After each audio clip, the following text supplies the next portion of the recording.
Shalom saudara, senang jumpa kembali dalam acara ABAM. Ini masuk episode 848. Bapak Pendeta Dr. Andris akan bacanya buat kita. Silakan Pak. Dari pria 26 tahun, menikah seorang guru bahasa Inggris. Shalom Om, saya ingin bertanya, bagaimana cara saya supaya anak saya bisa dijagai Tuhan? Jadi seminggu yang lalu, sewaktu saya pulang kerja, saya mendapati anak saya kepalanya memar dan berwarna biru. Mamanya nggak mau bilang penyebabnya kenapa, dan saya menyimpulkan sendiri kalau anak saya mungkin karena lari nabrak beton. Anak saya perempuan Om, berumur 2 tahun lebih. Dan setelah seminggu kemudian, istri saya jujur bahwasanya anaknya kemarin memar karena ditabrak becak. Aduh. Jujur sedih kali rasanya mendengar itu. Saya merasa kesal sama istri saya karena tidak bisa menjaga anak di rumah. Saya bekerja dari pagi sampai sore Om, jadi saya titipkan menjaga anak sama istri karena istri tidak bekerja, hanya fokus mengurus anak. Tetapi setelah mendengar kejadian itu, sakit kali hati saya mendengarnya. Kesal sekali Om karena saya bilang begini sama istri, bekerja salah, tidak bekerja juga salah. Kalau saya udah bekerja, pasti anak tidak terurus dengan baik. Sering saya negor istri untuk betul-betul menjaga anak, tetapi sering aktivitasnya terlalu terfokus pada handphone. Bagaimana ya Om supaya anak saya dijagai Tuhan? Jujur saya tidak bisa berharap banyak kepada istri, karena setiap kesalahannya diingatkan, tetapi banyak kali bantahannya dan pembelaan dirinya Om. Saya nggak ingin lagi kejadian seperti ini terjadi lagi Om. Saya ingin kelak anak saya ini bisa menjadi alat Tuhan untuk memuliakannya. Begini, kita tidak bisa menjaga anak kita 24 jam. Hari ini dia masih umur 2 tahun. Umur 20 tahun pun banyak bahayanya. Bersama kita maupun apalagi di luar kita. Dan dengan 2 tangan ini kita tidak bisa menjaga anak atau keluarga kita atau orang yang kita kasih.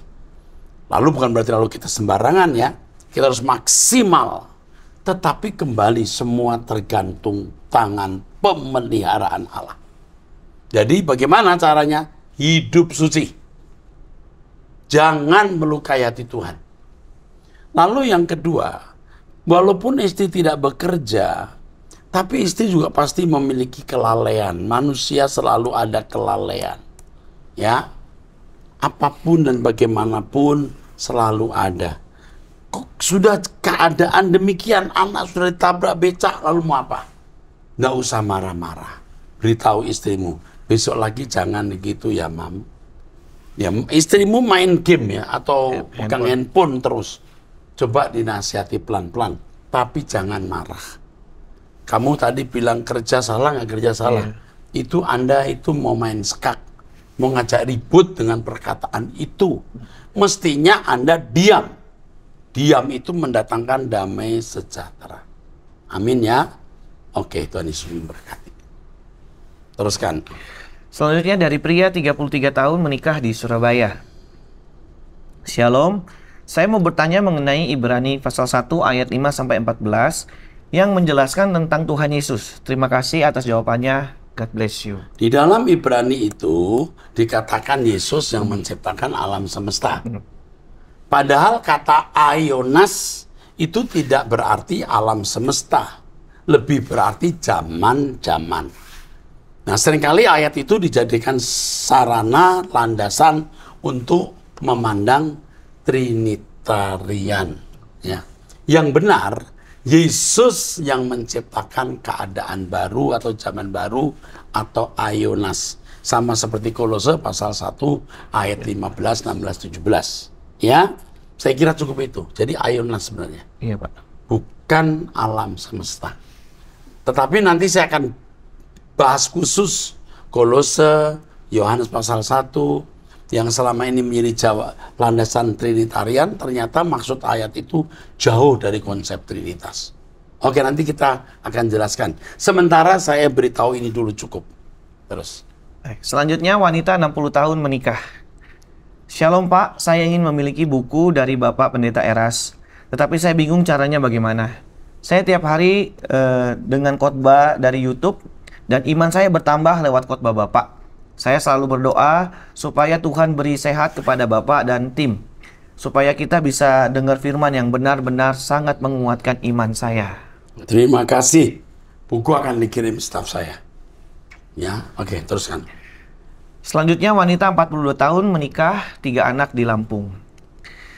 Shalom, selamat pagi Pak Erastus. Terima kasih Pak untuk pengajaran yang mengubah karakter banyak orang menjadi serupa Tuhan Yesus dan sempurna seperti Bapa. Amin. Dulu saya pernah bertanya di ABAM edisi 461. Sekarang bisakah saya dihubungi atau menghubungi tim konseling dari Rehoboth atau GSKI Mall Arta Gading terkait sharing firman, usaha dan admin House of Truth? Sedikit kesaksian Pak. Anak saya yang nomor 3 usia 10 tahun sekarang ini kalau tidur harus mendengarkan lagu-lagu dari Pak Erastus Sabdono. Katanya mau dengar lagunya Opa Eras baru bisa tidur. Terima kasih Pak. Allah Bapa Elohim Yahweh memberkati Bapak sekeluarga beserta tim GSKI. Ini pengalaman yang kesekian kali. Wow. Karena ibunya sejak di kandungan mendengarkan lagu-lagu saya. Entah bagaimana anaknya waktu itu mau mendengarkan suara saya, bisa. Dan itu bukan satu kali. Bagus. Masih mau mendengar lagu-lagu saya, bagus. Suruh dengar terus. Dan bapaknya mesti menjelaskan maksud ayat ini apa, ayat ini apa. Oke? Maksud kalimat ini apa. Itu pendidikan rohani yang luar biasa sebelum tidur. Masuk ke suasana tidur, dia sudah dibekali dengan firman. Oke. Selanjutnya wanita 32 tahun menikah, 2 anak di Sulawesi Tengah. Shalom Pak Pendeta Eras. Suami saya selingkuh sampai sekarang. Kerja di luar kota, sudah tidak pulang ke rumah lagi. Suami saya suka berbohong dan keras kepala. Setiap hari saya dengar khotbah Pak Eras sambil menangis dan berdoa agar suami saya bertobat dan berubah, agar kembali ke rumah dan berkumpul dengan anak-anak. Dan diputuskan hubungan dosa zina mereka. Saya takut apa yang akan terjadi di masa depan sama anak-anak saya yang masih kecil-kecil, jauh dari kasih sayang ayahnya. Kapan doa saya ini akan dijawab Tuhan Yesus? Saya demi sedikit melepaskan pengampunan buat suami saya. Kadang-kadang hati saya terasa sakit dan sedih lihat anak-anak saya. Tidak ada bantuan, support, dan kasih sayang terhadap saya dan anak-anak. Saya mesti bagaimana agar suami saya bertobat? Saya sudah lepas tangan dan berserah hanya kepadamu Tuhan Yesus. Apa yang harus saya lakukan agar hati saya akan tenang dan tidak terpikir akan perilaku yang dilakukan suami saya di luar sana? Mohon Pak Pendeta Eras doakan pemulihan rumah tangga saya. Terima kasih. Ini hanya Tuhan yang bisa jawab. Suami udah begini ini hanya Tuhan yang bisa jawab.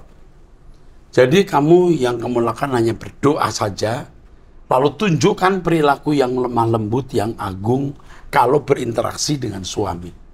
Anak-anak terus diteguhkan untuk mencari Tuhan, asal bisa dilewati dari hari ke hari. Pasti ada endingnya. Tuhan pasti bekerja, Tuhan pasti bertindak, Tuhan pasti tolong. Teruskan. Selanjutnya dari pria 19 tahun belum nikah di Bekasi. Shalom Pak Eras, saya mau bertanya, apakah kata Tuhan dalam Matius 9 ayat 28 yang berbunyi setelah Yesus masuk ke dalam sebuah rumah, datanglah kedua orang buta itu kepadanya, dan Yesus berkata kepada mereka, percayakah kamu bahwa aku dapat melakukannya? Mereka menjawab, ya Tuhan, kami percaya. Mengacu kepada Tuhan Yesus atau Allah Bapa, dan apakah ayat tersebut menunjukkan bahwa Yesus tetap menjadi Tuhan saat berinkarnasi menjadi manusia yang penuh dengan segala keterbatasan? Terima kasih, Tuhan Yesus memberkati. Jadi begini loh, Injil ditulis itu kan sekian puluh tahun setelah kejadian itu. Betul. Jadi Yesus sudah diakui sebagai Tuhan. Nah, pemilihan kata panggilan untuk Yesus menggunakan nama Tuhan. Jadi itu kemungkinan bisa demikian. Padahal pada faktanya mungkin Sir atau Rabbi bisa begitu. Ya, bisa begitu. Nah, panggilan kurios atau Tuhan itu bukan berarti ditujukan kepada Allah. Manusia juga bisa mendapat sebutan kurios. seperti Alexander the Great itu juga kurios. Jadi apakah Yesus apa tadi menjadi Tuhan? Iya. Yesus pada waktu menjadi manusia dia berkata dia datang bukan menjadi Tuhan tapi jadi hamba. Dia mencuci kaki, artinya dia tidak dilayani tapi melayani. Memang dia anak Allah, tentu adalah Allah. Dia memang anak Tuhan, tentu dia Tuhan. Tetapi dia tidak sama dengan Allah Bapa atau Tuhan Allah. Jelas ya, Pak? Betul, Pak. Oke, teruskan. Selanjutnya pria 44 tahun. Shalom Pak Eras. Salam.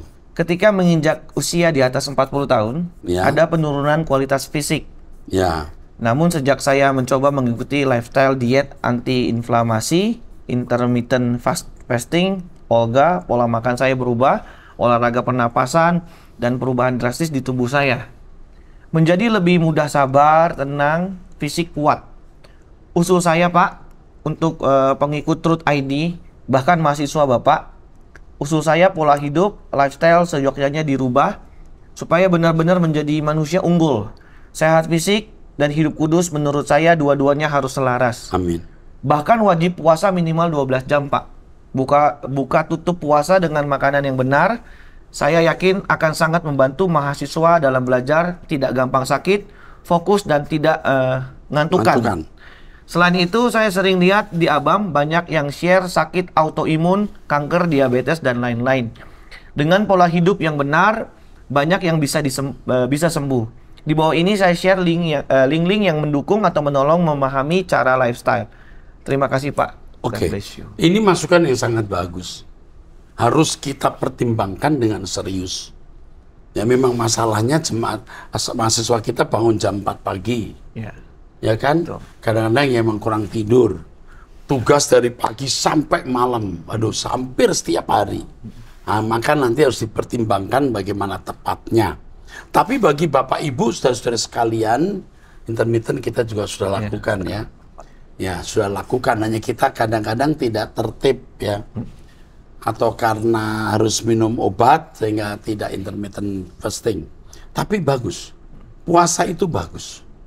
Ya, orang yang kena diabetes dan lain-lain begitu puasa turun Ya Pak. darahnya, gula darahnya. Terima kasih untuk masukan ini. Kami serius memperhatikan. Ya, Tuhan memberkati. Haleluya. Oke. Selanjutnya seorang janda ditinggal mati, Ya. 40 tahun Banjarmasin. Shalom Bapak terkasih, 4 bulan yang lalu suami saya meninggal. Di saat anak saya yang kedua berusia 28 hari dan yang kedua berumur 11 tahun. Sampai sekarang saya belum bisa melupakannya. Saya selalu teringat, apalagi kematian beliau sangat tragis. Ketika sedang bekerja tanpa ada seorang yang tahu, padahal dari pagi sampai siang saya masih teleponan dan sore jam 3 sudah tidak ada kabar. Tahu-tahu jam 8 malam mendapat kabar kalau beliau sudah meninggal. Saya sangat sedih, Pak. Saya mau saya tanyakan, berdosakah saya kalau masih merindukannya dan selalu mendoakan beliau? Karena Jadi merindukan itu nggak salah. Ada kangen, tapi jangan jadi berhala. Mendoakan juga tidak perlu. Karena kalau orang sudah meninggal itu sudah tidak ada lagi kesempatan bertobat. Kalau suamimu suami yang baik, rasanya suami yang baik ini bisa masuk langit baru, bumi baru. Walaupun mungkin tidak dimuliakan bersama dengan Tuhan Yesus karena belum pikul salib dan ikut Yesus dengan benar, paling tidak dia menjadi anggota masyarakat. Oke, teruskan. karena saya takut kalau beliau belum sempat bertobat. Karena dulu dia punya sisi buruk. Suka judi dan bohong. Dulu kan ya? Ya. Terus Tapi 3 bulan sebelum meninggal dia sudah tunjukkan kasih sayangnya kepada keluarganya. udah bersiap-siap itu kelihatannya. Iya. Terus Dengan menafkahi saya dan anak. Karena sebelumnya gaji suami yang habis terus untuk membayar utangnya. Gaji saya pun dipakai untuk menutupi utang dan semua kebutuhan di rumah. Saya cuman karyawan toko biasa aja, Pak. Dan sebelum saya hamil anak kedua, saya juga pernah jatuh dalam dosa selingkuh. loh, hamil anak terus, oke terus. Karena rumah tangga saya sempat goyang akibat suami saya suka judi. Tapi kami berkomitmen Pak untuk memperbaiki kembali rumah tangga kami. Oh. Tapi suami saya masih aja suka bohong masalah keuangan. Sampai saya hamil. Tapi setelah usia kehamilan saya 7 bulan, baru dia mulai berubah dan semua gajinya dikasihkan saya. Ya, jadi 3 bulan sebelum meninggal dia mengalami Iya, perubahan. Mungkin dia persiapan ini. Terus Yang saya sedihkan, belum lama saya dan anak-anak mendapat kasih sayangnya, tiba-tiba saja dia sudah pergi untuk selamanya, Pak. Saya suka dengar khotbah dan lagu-lagu ciptaan Bapak. Kadang saya suka nangis kalau dengar pujian Bapak. Saya doakan semoga Bapak dan keluarga dan semua tim pelayanan selalu diberi kesehatan, keselamatan, dan selalu diberkati oleh Bapak Elohim Yahweh. Amin. Terima ya, kasih, jadi Tuhan memberkati. jangan memberalakan perasaan. Suamimu sudah tenang. Kalau suamimu masih hidup, bahaya. Bisa main judi, jatuh dalam dosa, dan lain-lain. Justru dengan dia meninggal, dia lebih dihindarkan. Sekarang yang penting bagaimana aku bertanggung jawab mengurus rumah tangga dan menjagai anak-anakmu. Tuhan pasti memberi kekuatan. Hatimu harus kuat. Hidup dalam kekudusan. Doa bersama dengan saya setiap pagi di Truth ID. Ikuti terus khotbah saya. Mantap. Terus. Selanjutnya pria 20 tahun, seorang mahasiswa. Ya. Shalom Om Eras. Yo, salam. Aku mau bertanya. Apa? Aku emang udah ikut Om Eras sudah lama bahkan sejak aku kecil sekolah minggu, dan aku paham apa yang Om Eras paham. Jadi aku ngikutin dan paham ketika Om Eras bahas tentang logos. Apa yang Om Eras jelaskan benar-benar make sense dan berdasarkan Alkitab, dan malah berkaitan dengan banyak hal-hal di Alkitab yang bikin aku takjub. Banyak lagu Om Eras yang Om Eras tulis juga menguatkan aku ketika mengalami hal yang serupa, seperti Roh Kudus mengingatkan. Yang aku mau tanya, apakah Tuhan Yesus itu omnipresence, Om? Dikasih kuasa oleh Bapa Yahweh menjadi omnipresence ketika jadi manusia. Soalnya seperti contoh di dalam Matius 15 ayat 21 sampai 28, Tuhan Yesus bisa nyembuhin orang sakit padahal posisi Tuhan tidak di depan orang itu. Atau di dalam Yohanes 4 ayat 46 sampai 54. Sebelumnya aku mau menyampaikan semangat terus Om Eras. Mungkin orang bilang Om sesat dan lain-lain. Tapi Om Eras orang yang kuat dan orang yang dipilih Tuhan. Semangat terus menyuarakan kebenaran. Sama seperti yang dibilang Tuhan Yesus dalam Matius 10 ayat 16, yaitu diutus Tuhan seperti domba di tengah serigala. Mungkin banyak yang gak suka sama Om Eras. Banyak yang bilang sesat, tapi aku bersama Om Eras. Woi, keren. Ya, keren ini. Mantap. Kenapa di Alkitab tidak tertulis kisah kehidupan Tuhan Yesus dari umur 12 sampai 30? Seakan seperti ada yang hilang. Ada beberapa yang bilang kalau Alkitab tidak benar dikarenakan hal itu. Bagaimana penjelasannya ya Om? Mohon penjelasannya. Jadi umur dari 0 sampai 30 tahun memang tidak tertulis. Kecuali umur 12 tahun. Yeah. Tapi waktu umur 12 tahun itu ada data yang cukup. Ketika dikatakan Yesus makin bertambah dewasa, bertambah hikmatnya, makin dikasih oleh Allah dan manusia. Jadi prosesnya itu positif. Lalu ketika dalam baptisan air, keluar dari baptisan, terdengar suara, ini anakku yang kukasih, kepadanya aku berkenan. Artinya selama 30 tahun itu di penilaian Allah berkenan. Ya sudah, percayai saja kata Alkitab bahwa dia berkenan. Oke, ini yang terakhir ya. Yang kedua ya, tadi soal apa? Yesus apakah omnipresent? Ya, Wah, ini pertanyaan yang luar biasa. Cerdas tapi juga mengerikan buat saya. Yang saya pahami yang mahadir itu hanya Allah Bapa melalui Roh Kudus. Tetapi pengetahuan Bapa yang melalui Roh Kudus dilingkan ke Yesus. Jadi Yesus juga bisa dalam tanda kutip maha tahu, tapi tidak seperti maha tahunya Allah Bapa. Karena Yesus menjadi penguasa alam bumi dan surga, segala kuasa diberikan. Dia pasti memiliki pengetahuan itu. Jadi apakah Yesus maha tahu bisa dijawab ya, juga bisa dijawab tidak. Ya dalam arti dia dilingkan dengan Roh Kudus, tidak dalam arti dia tidak semaha tahu Allah Bapa. Oke, cukup ya? Cukup, Pak. So, ngeri juga nih jawabannya. Terus. Selanjutnya pria 22 tahun single Kerinci. Salam. Shalom Pak Eras, terima kasih sudah menjawab pertanyaan saya di Abam sesi yang lalu. Saya mau tanya Pak, apakah maksud dari sesungguhnya sebelum kamu selesai mengunjungi kota-kota Israel, anak manusia sudah datang? Pada Matius 10 ayat 23 ya Pak. Terima kasih Pak, Tuhan memberkati Pak Eras. Mungkin itu bisa bermaksud, satu, Tuhan datang waktu Stefanus, tahu Stefanus? Iya. Melihat itu. Melihat, ya. Belum selesai itu. Yesus sudah datang artinya dalam penyataannya kepada Stefanus. Dua, ini yang lebih lagi. Sebelum Israel diinjili, Yerusalem sudah hancur tahun 70. Saya kira itu saja yang saya tahu. Mantap, ya. Dan itu cukup lah, ya. Oke. Teruskan. Selanjutnya, pria 52 tahun, Ya. Jakarta Barat, seorang pegawai swasta. Tapi domisili di Jogja. Yogyakarta, ya. Shalom Pak Erastus dan tim Abam dalam Ya. kasih Tuhan Yesus. Sudah menikah hampir 19 tahun dengan dikaruniai satu orang anak perempuan usia 12 tahun. Walaupun saya bukan jemaat GSKI, namun saya sering mendengarkan khotbah secara online yang dibawakan oleh Truth ID, terutama oleh Pendeta Wignyotanto. Saya merasa mendapatkan banyak pencerahan oleh firman kebenaran dari Truth ID yang saya percaya. Hal ini bisa memerdekakan saya untuk bisa menjadi anak yang berkenan di mata Bapa Surgawi, Bapa Yahweh. Saat ini kehidupan saya cukup baik. Saya merasa dipelihara oleh Tuhan walaupun hidup cukup biasa saja. Hidup sederhana, namun saya sudah sangat senang dan selalu bersyukur dengan pemeliharaan Tuhan ini setiap harinya.